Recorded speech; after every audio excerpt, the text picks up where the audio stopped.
Graveyards are meant to be places of rest, but what if some souls never found peace?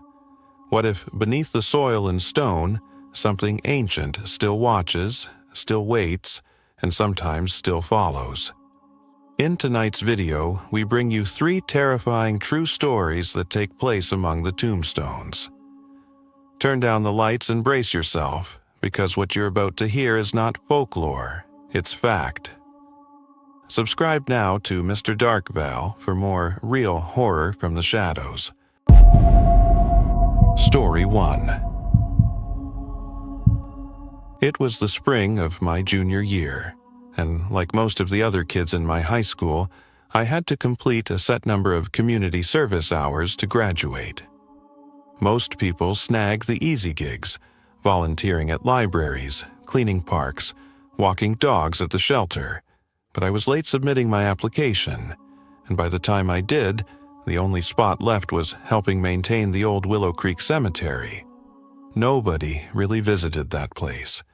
It was tucked behind a decaying iron gate at the far end of town, surrounded by woods and a forgotten walking trail that had long since vanished beneath ivy and moss. The cemetery itself looked like it had been swallowed by time. Most of the graves were from the 1800s, their names worn smooth by wind and weather.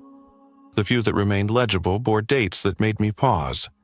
1847, 1859, one even said 1796.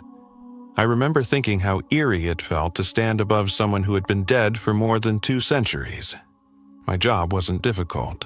Rake leaves, pick up, trash, pull the stubborn weeds that had pushed up between crumbling stones, and every once in a while replace a flag for a veteran's grave. I was told someone named Walter would be there most days, an elderly caretaker who'd worked the grounds for decades, paid by the town's forgotten budget line, but that mostly I'd be on my own. Walter found me on my second day. He was exactly what you'd expect from someone who lived among the dead, thin as wire, face like wrinkled leather, his breath smelling of stale tobacco, and something more sour beneath. He wore a faded denim jacket and an old gravedigger's cap, dirt permanently stained into the fabric. "You're the new kid?" he rasped, shoving a shovel into the earth nearby without looking at me. "Name?" "Eric," I replied, suddenly self-conscious under his gaze. "Don't matter much, just don't do anything stupid and you'll leave here clean." I tried to ask what he meant by that, but he just went back to digging around the roots of an old yew tree near the western edge of the cemetery. That's when he said it. "There's a stone," he muttered, "cracked one near that west tree. Looks like lightning split it years ago. Don't touch it, don't clean it, don't even rake around it." He didn't sound like he was joking. "Why?" I asked, half smiling, waiting for the punchline. Walter looked up at me then, eyes clouded with cataracts but disturbingly focused, because it don't belong here. And that was it. He walked away, leaving me standing there with a rake in my hand and a strange chill crawling up my back. For the first few days, I stuck to the main path. I didn't see the stone he mentioned, or maybe I avoided seeing it. I spent my hours listening to music, clearing brambles from around the newer graves, ignoring the deeper parts of the cemetery where the trees grew too thick and the sunlight never quite reached. But eventually, curiosity won. It was a warm Thursday afternoon. I remember because the air smelled like cut grass and distant rain, and the sky had that weird golden hue it gets just before a storm. I had 2 hours left to kill and nowhere else to be. My phone battery was dead, and for some reason, my feet took me toward the west tree. The cracked stone was easy to find once you knew what to look for.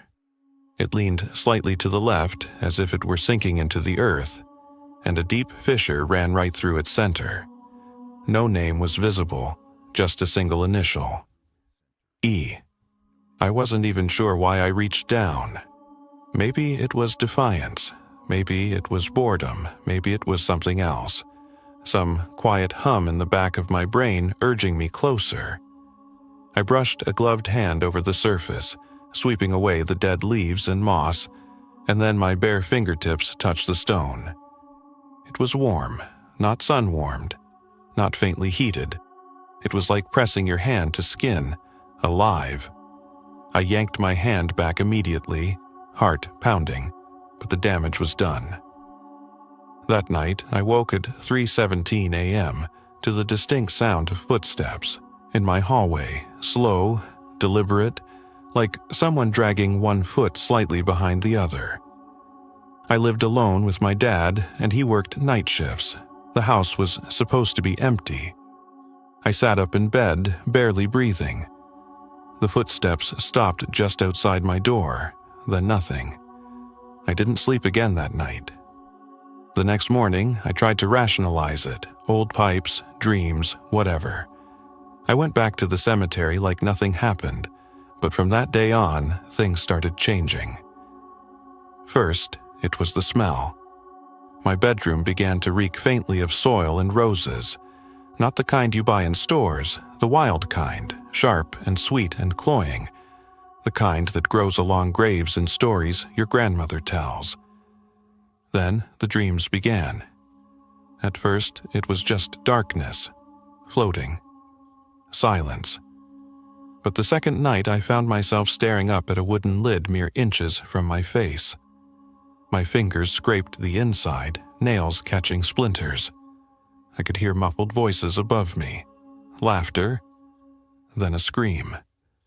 I woke, gasping for air, clutching my bed sheets like they might save me from whatever waited 6 feet below. Walter found me that day, standing near the west tree again.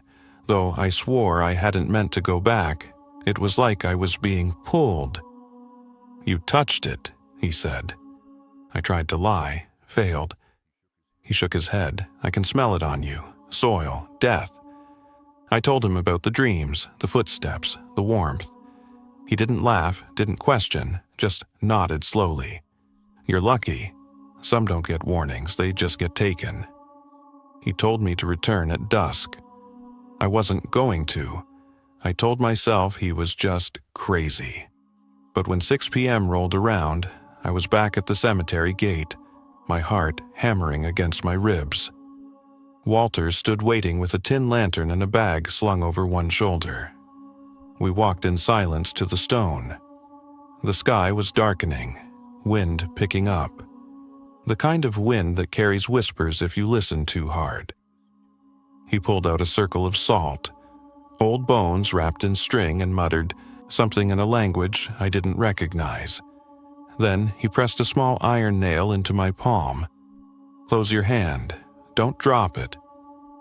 I did as he said. The stone seemed to tremble. Then it was over. The wind died, the lantern flickered, and Walter looked older than I'd ever seen him, like whatever he'd done had cost him something. "Don't come back," he said. "Not ever." A week later, he was dead. Peacefully, they said, in his sleep.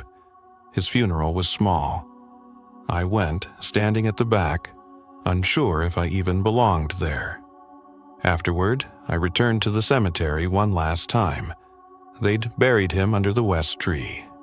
The cracked stone now bore a new inscription: Walter E. Hensley, Thusen Nihonra Atsrachen Tito Thusen Atshwitra, keeper of the line.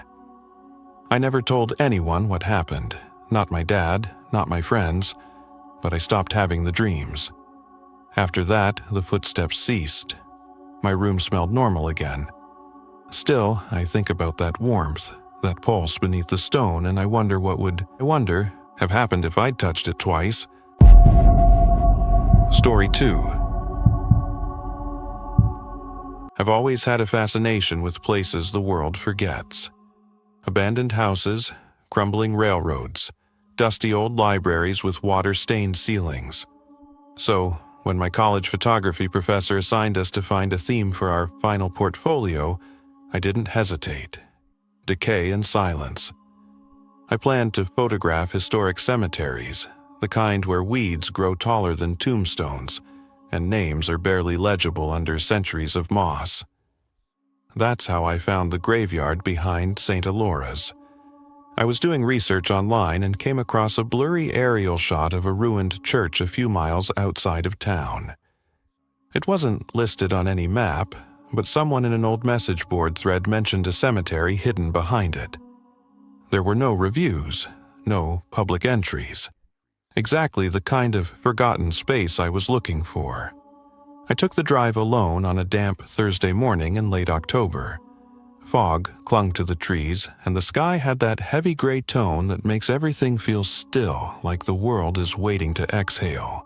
The church was barely there. Just a slumped wooden frame with splintered beams and one broken stained glass window hanging by a thread. But behind it, through tangled underbrush, I found the cemetery. It was beautiful in the way only decay can be. Tilted gravestones lost in ivy, sunken earth in odd places, rusted wrought iron fences twisted by time. I spent hours there, moving slowly, taking wide shots of family plots and tight frames of cracked marble names. My camera felt like an extension of myself. Then I noticed the mausoleum. It was nestled at the far edge of the cemetery near a patch of trees, half concealed by creeping vines and thorny bushes. The structure was stone, aged a sickly shade of greenish gray. Its iron gate stood shut, but gaps in the bars let me peer through. Inside were no statues or flowers, just darkness and the suggestion of stone caskets. As I lifted my camera to take the first shot, I heard it. A whisper.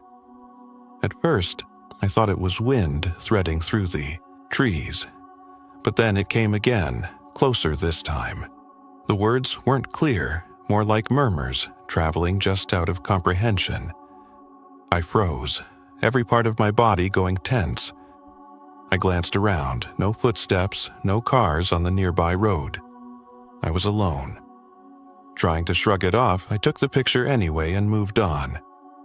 I didn't look at the photos until later that night in my dorm. My roommate had gone out and I had the suite to myself. I loaded the shots onto my laptop, organizing them by date and location. When I reached the cemetery folder, everything changed. In the photos of the mausoleum, there was a figure. At first, I thought it was lens distortion or a play of shadows. But frame after frame, shot from different angles, the figure was there, just behind the gate.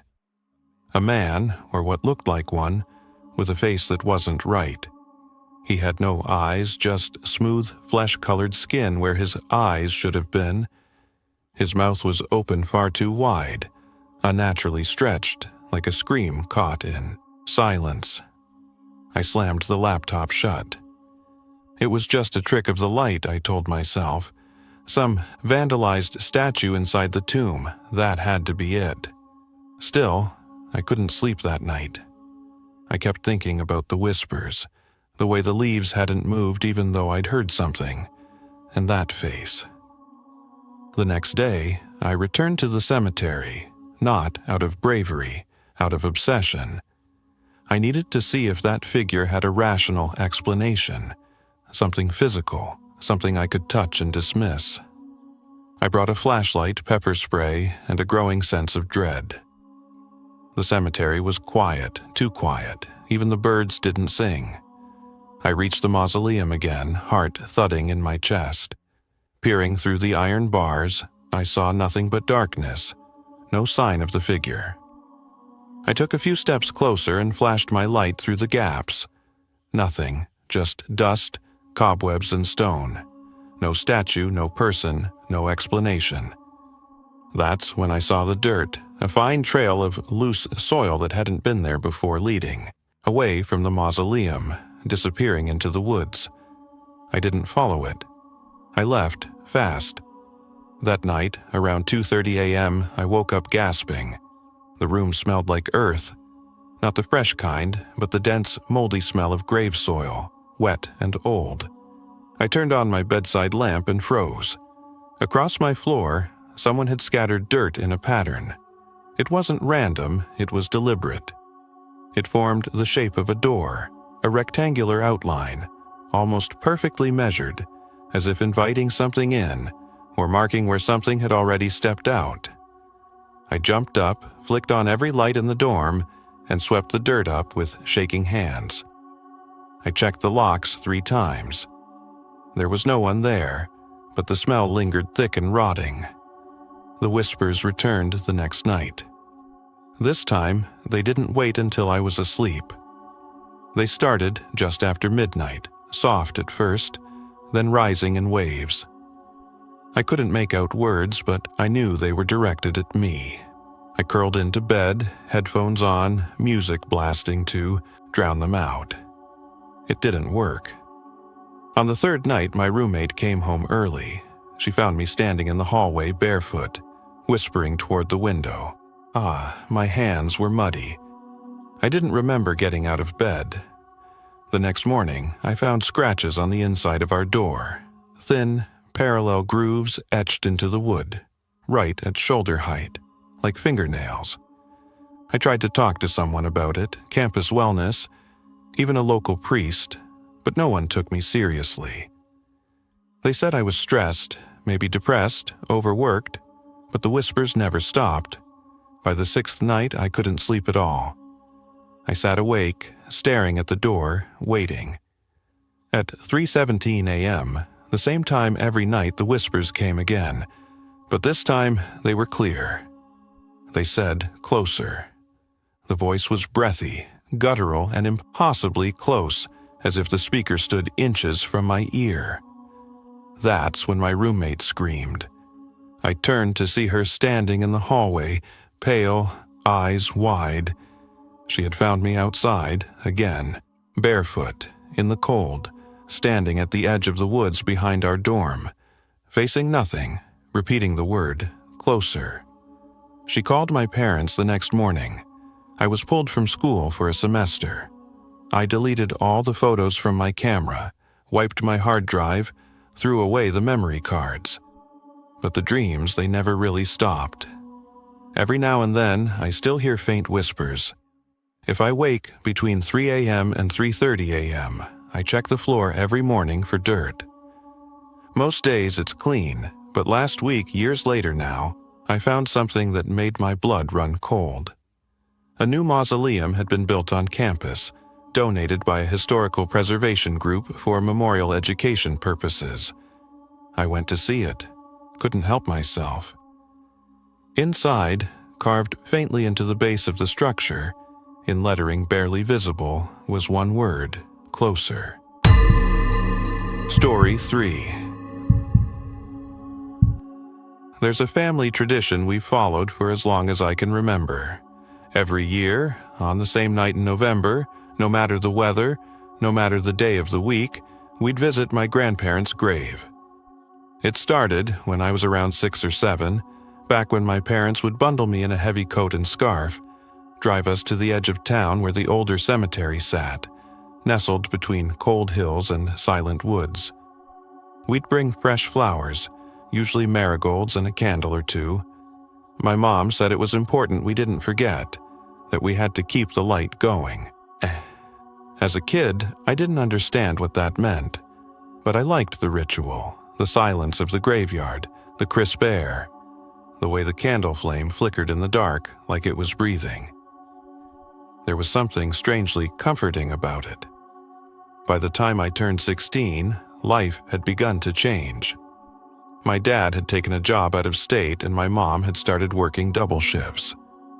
That November, for the first time, I was asked to go, alone. "It's still important," my mom had said, handing me a small bundle of marigolds wrapped in paper. "You're old enough now, just don't forget the candle." I remember nodding. I was old enough. And I didn't think much of it at the time. The cemetery wasn't far. A 15-minute walk from our house just past the old train tracks, and down a gravel road that twisted through the woods. That night, a heavy fog had settled over town. It rolled low over the ground in thick, milky swirls, curling around trees and streetlights like fingers. I brought a flashlight, the flowers, and a tiny lantern-style candle my mom had given me. The cemetery was quiet when I arrived, quieter than usual. The iron gates were already open. Sometimes the groundskeeper forgot to close them, and the old headstones greeted me like rows of sleeping strangers. I knew the way by heart. Our family plot was near the back, under a large weeping willow that had lost most of its leaves for the season. As I made my way past the weathered stones, I began to notice how strange the fog was. It didn't drift or blow with the wind like normal fog. It hung there, thick and unmoving, muffling sound and swallowing my flashlight beam until it looked like a pale bubble around me. And then I saw it. A soft, orange light. At first, I thought it was another visitor, maybe someone else paying respects on the same night. The light came from a few rows over, half obscured by the fog and the curve of the land. It looked like a lantern, old-fashioned and swaying gently, like someone was walking slowly between the graves. But I didn't hear footsteps, no crunch of gravel, no shuffle of movement, just that faint glow bobbing ever so slightly. I watched it frozen in place. The lantern moved closer, but not as if someone was carrying it. It glided smoothly, gracefully, almost like it was floating on water. I backed away a step. Then, as if noticing me, the lantern stopped. It tilted just a little, until the light pointed directly at me, and then it started moving. Fast, the glow surged forward between the graves, closing the distance far quicker than any person could have run. I panicked.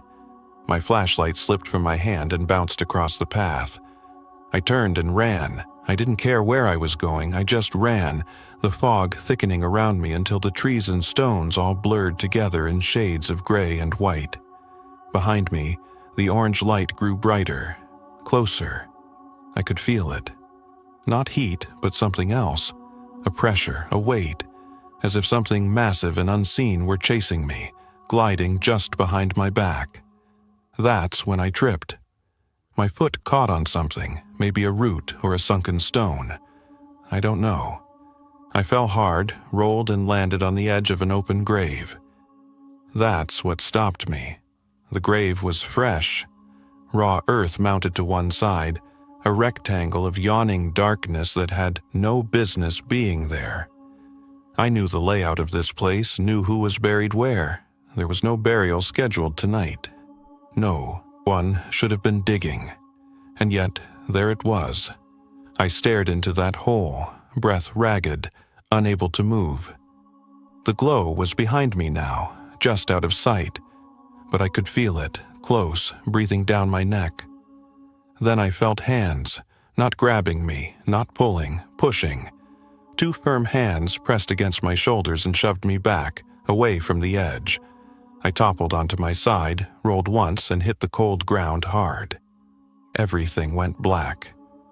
When I opened my eyes, it was morning. The fog was gone. The cemetery was bright with the cold blue light of early day. Birds chirped somewhere off in the trees. I sat up, covered in dirt and damp leaves. There was no open grave. I scrambled to my feet, heart pounding. The place where I'd fallen was undisturbed. No mound of soil, no dugout rectangle, nothing. Just grass and old headstones. My flashlight lay nearby, flicked off but unbroken. I don't remember walking home. I think I was in shock. I must have looked like hell when I got there. Mud on my clothes, scratches on my arms, pale as a ghost. I told my mom I had tripped, that I'd passed out for a bit. I didn't mention the light or the hands or the grave.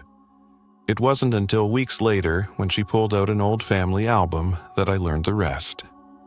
She was flipping through photos and paused on one I'd never seen before. It was faded and scratched, the colors washed out by time. It showed my grandfather standing in front of a wooden shed during a snowstorm. He was holding something. A lantern, not a modern flashlight, not an electric lamp. The lantern, the exact same kind I saw in the cemetery. He died during a storm, my mom said softly, brushing a tear from her cheek. there was a power outage. He went out to find the fuse box, had a heart attack right in the backyard, still holding that lantern when we found him. I couldn't breathe, she continued. We buried him with it. It was his favorite, said it reminded him of his childhood. I didn't say anything, I just nodded, my hands trembling. And now, every November I still go back, but I never go alone. And I never bring a light, because I know something waits out there, watching, gliding through the fog. Not out of malice, but because some lights never go out. If these eerie encounters from the graveyard left your skin crawling, just remember. Some places are meant to be left undisturbed, and some stories are never truly buried. Whether it's a whisper behind a mausoleum or a lantern glowing in the fog. The dead may have more to say than we think. Which of these chilling tales unsettled you the most? Let me know in the comments below. And if you crave more true horror from the shadows of our world, make sure to like, subscribe, and hit the bell icon to stay connected to the darkness. Right here on Mr. Darkveil.